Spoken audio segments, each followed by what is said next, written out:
皆さんごきげんよう。前回バラモン教の世界と、そしてそこから新たに出てきた仏教というお釈迦様がお作りになった宗教との大きな違いについてお話をいたしました。もう一度簡単に復習してみます。これ前回お示ししたのと同じパネルなんですけれどもここのバラモン教の世界ですね、そこの3つの要素、ボン、それからベーダ、カーストという3つについてご説明をいたしました。そして仏教という宗教はこの3つに対して反バラモン教という立場で、これを認めないという形で出てきた宗教なんだと、こう申し上げました。そうしますと、この3つを認めないとすると、それじゃあお釈迦様はどのような世界観に立脚して自分の教えを作ったのかということになりますですね。それでこれを否定するとどうなるかということです。1番、ボン、つまりボン天ですね。この宇宙にボンと呼ばれる大いなるパワーが存在し、そのパワーが我々にさまざまな恩恵を与え、そして我々を司っているというふうに考えます。もちろんボンの他にもその下にもう無数の神々がおられるということを信じるわけですが、何といってもその中心になるのがこのボンという概念なんですね。従いましてこれをもし認めないということになりますと、これはこの宇宙はいかなるものにも司られていない、いかなるものにも支配されていないという世界観が現れてきます。これは一般に考えられている宗教とは随分違う世界観ですね。宗教って言いますと、普通は何か絶対的な、超越者が外部にいて、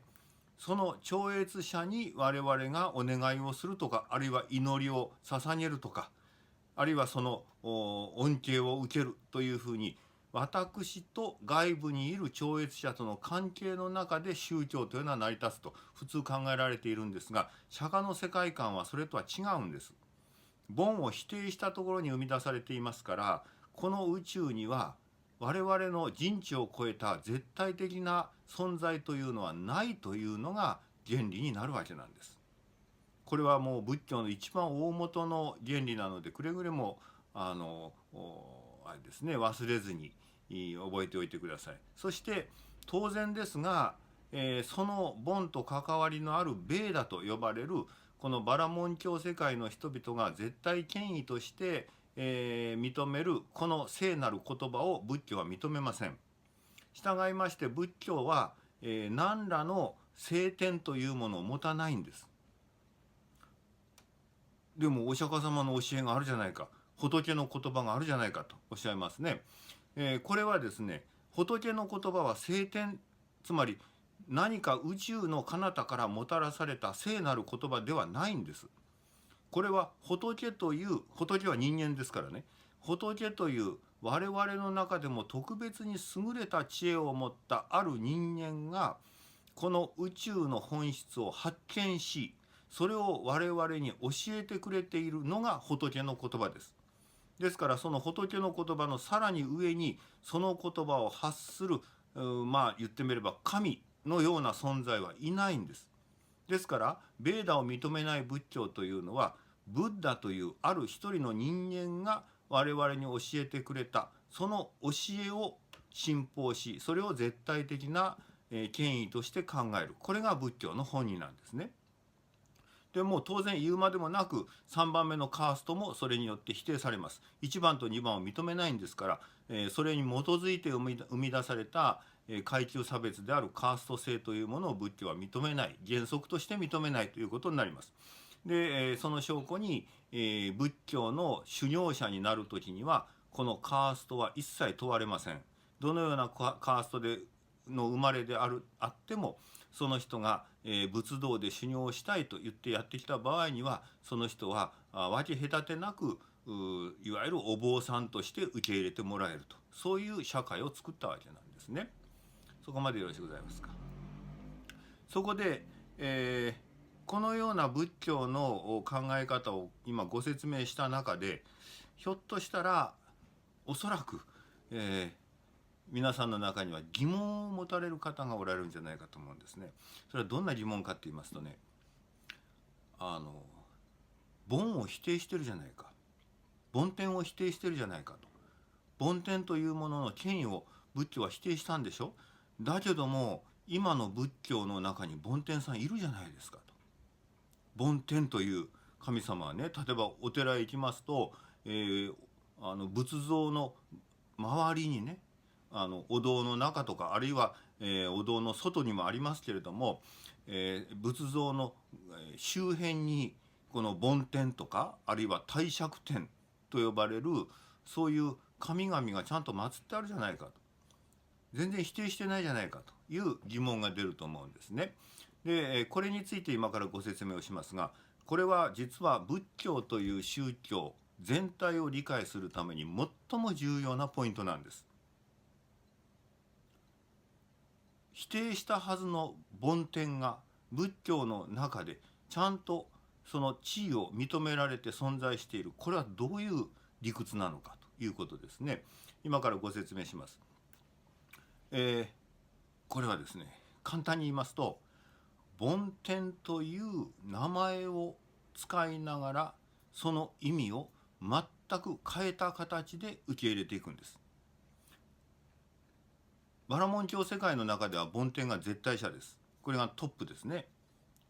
バラモン、ブラフマニズム、ブラフマン教と呼ばれるわけですから、この梵天がトップに来るのは当然のことなんですが、そのバラモン教世界の中での梵天というのは、これは我々とは全然違う存在です。聖なる絶対的な、そして永遠なる存在なんですね。これはお分かりですね。言ってみるとキリスト教やイスラム教の神様とか、あるいは日本のアマテラス大神のように、もう我々とは全くレベルの違うところに、おわします、絶対的な存在なんですね。で仏教がこの梵を否定するときにどのように否定するかというんですが、そんなものは嘘です、インチキです、梵天なんかいません、この世はもう神なんか一人もいない、神なんかどこにもいない、そういう世界に我々はいるんですとは言わないです。おそらくお釈迦様自身も当時のインドの社会の中におられたから、神様の存在は実際に信じておられたんじゃないかと思いますね。ですからその神はいないとかね、そんなことは言わないんです。じゃあどういうのかというと、我々が捉えているような形で神はいないんだと。本当の神というものの存在は、ここでいう神というのはその梵天のようなね、その神々の存在は我々が勝手に思い込んでいるようなものとは全然違う形で実は存在しているんだと。こういう理屈になるわけです。じゃあどんな形で存在しているんだと。本当の神の存在というのはどういうものかと言いますと、仏教ではその神々というのは実は我々人間と同じレベルの、つまり年を取って病気になって死ぬという運命を抱える同じ苦しみの世界の中でもだえている生き物の一種なんだと、こういうふうに言うわけです。そうしますと、じゃあ梵天死ぬのかっていう話なんですが、梵天は死にます。これはもうあまりなんていうかな、理解されていないんですけども、梵天だって帝釈天だって何々天という名前のつくものはこれみんな、上の世界で暮らしている神々ですけども、仏教の宇宙観の中では神は皆死にます。寿命があるからです。で死んだらどうなるか、これは当時のインドの世界観、また詳しくご説明しますが、輪廻します。輪廻すると当時の仏教世界は主張するんですね。でその輪廻してどこへ生まれていくのかというと、それは分かりません。今まで梵天さんだって言ってみんなから崇拝されていたはずの神様も輪廻死んでですね、そして寿命が来て亡くなって、そして輪廻すればひょっとしたら次は地獄に落ちるかもしれない、あるいは人間としてどこか普通のところへ生まれていくかもしれない。輪廻というのは生まれ変わり死に変わりの永遠の繰り返しですから、その中で梵天だった生き物も次々にまた別の生を受けていくわけです。じゃあ梵天さんってそれでいなくなっておしまいなのかっていうと、そうではなくて、また次の生き物がその後を継ぐ形でその梵天の立場に生まれてくる。つまり梵天というのは一種の役職名になるわけです。でそこを次々に生まれてくる生き物が継ぐんですね。で面白いことにね、梵天さんというのは生まれてきた時に自分で錯覚するらしいんですね。どう錯覚するかというと、私は梵天で絶対的な偉い神なんだ、いつまでもこのままでいるんだというふうに、いわゆるバラモン教的な梵天だというふうに自覚するらしいんですが、やがてその梵天も、諸行無常ですから、命が尽きて死んでどこかへ生まれ変わっていく。そうするとまた次の生き物が梵天になるというふうに、梵天というのはちっともなんていうかな、嬉しい存在っていうか、ありがたい存在ではなくて、我々人間が年を取って老いさらばえて死んでいくのと同じ運命をたどる単なる生き物なんだというわけです。そしてその梵天は当然ながら、その苦しい世界から我々を救ってくれる仏の教え、仏道というものに敬意を払う。もっと言うとお釈迦様の教えに従う存在になってくるわけです。だから梵天も帝釈天も仏像の周りにいるんです。中心は仏ですからね、ブッダですから。ですから、そのように、本来バラモン教世界の中では絶対的な存在であった梵天も、仏教の世界に入りますと、これは我々生き物全く同じ、老いて死ぬ、そういう運命を背負った生き物として扱われ、その地位は仏よりもずっと低いものとして扱われるようになるわけです。で仏教を理解するためにこういう考え方がとても必要だって言ったのはどういう意味かと言いますとね、同じような現象がいろんなところで起こっていくんです。つまり新しい考えや新しい教えが出てきた時には、それよりも前の世界の中で使われていた用語だとか、あるいは言葉ですね、そういうものをそのまま利用して使いながら、実はその中身をすっかり入れ替えていくというこの手法によって、実はこの仏教自身もその後次々に変化していきます。お釈迦様自身がバラモン教世界の梵天という言葉を別の意味で別の概念で捉え直すことによって、このバラモン教世界よりもはるかに上のレベルの仏教というものを想定し確立しました。しかしそのお釈迦様の教えもまた数百年の時代を経て、次々に新しい別の教えがそこから生まれてくるんですが、そういう教えが今度またお釈迦様がおっしゃった言葉のその用語だけをそのまま用いながら別の概念に置き換えていくことで、さらに別の仏教が生まれてくる。こういうことがずっと繰り返されるんです。私たちがよく知っている言葉で言いますと、例えば空、あるいは菩薩、もっと言うと仏、ブッダという概念、言葉さえも概念が変わって全く別の概念で使われるようになっている。